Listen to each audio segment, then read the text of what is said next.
굿모닝 마켓입니다. 기대했던 엔비디아 휴가는 오늘 없었습니다. 오히려 엔비디아가 큰 폭으로 빠지면서 시장은 일제히 급락했는데요. 오늘도 트럼프 대통령의 관세 폭탄과 부진한 경제 지표에 투자 심리가 짓눌리다 보니 시장은 호재를 호재로 받아들이지 못하고 있습니다. 이렇게 호재가 악재로 해석되는 것은 하락장의 징조라고도 하는데요. 과연 시장이 이 난관을 잘 헤쳐나갈 수 있을지 주목됩니다. 우선 마감 상황부터 보면 오늘 다우지수는 0.45% 떨어졌고요. S&P 500 지수와 나스닥 지수는 1.59%, 2.78% 급락했습니다. 빅테크 기업도 일제히 빠졌습니다. 엔비디아가 특히 8% 넘게 조정을 받았는데요. 실적은 모두 좋았지만 시장 기대치가 너무 높았고 또 딥시크부터 밸류에이션 등 여러 가지 악재가 많은 만큼 하락한 것으로 풀이됩니다. 또 아마존은 첫 양자칩을 공개했다는 소식에도 오늘 2.62% 떨어졌고요. 나머지 기업들도 모두 투매가 이어졌습니다. 시총 6위부터도 보면 엔비디아의 하락세에 브로드컴이 7.11%로 크게 떨어졌고요. 테크 기업 외에 버크셔 해스웨이나 월마트만 상승세를 이어갔습니다. 오늘 이렇게 전반적인 시장이 지지부진했던 이유 바로 트럼프 때문이었죠. 특히나 관세 관련 발언이 많아지면서 이에 따른 불확실성이 더 커지고 있는데요.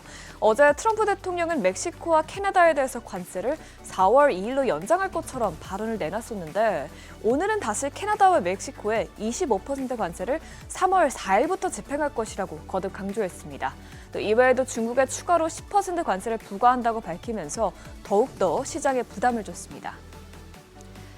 이런 가운데 경제 지표는 계속해서 둔화하는 흐름을 보이고 있습니다. 특히 그동안 계속해서 낮은 수준을 이어갔던 이 신규 실업수당 청구 건수가 큰 폭으로 올랐는데요. 지난주 신규 실업수당 청구 건수는 24만 2천 건으로 집계되면서 큰 폭으로 오르면서 올해 들어 최대치를 기록했습니다. 여기서 주의해야 할 점이 워싱턴주에서 실업자 수가 2023년 이후 최고 수준을 기록했다는 것인데요. 이를 보면 정부 효율부의 대량 감원이 실제 노동시장에 영향을 미치고 있는 것으로 보입니다. 앞으로 감원 수가 더 늘어날수록 미국의 노동시장이 더 둔화될 수 있는 만큼 이 부분 지켜봐야겠습니다.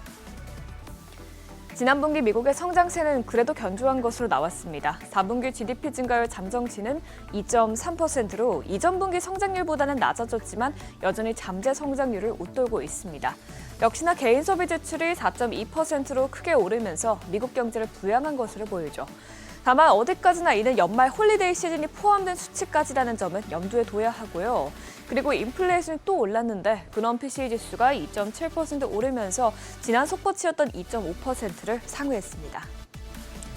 그나마 시장이 긍정적이었던 것은 내구재 수주 지수였죠. 내구재 수주는 3.1% 증가하면서 앞서 2달 연속 감소세를 보이다가 1월 들어 증가 흐름으로 돌아섰습니다.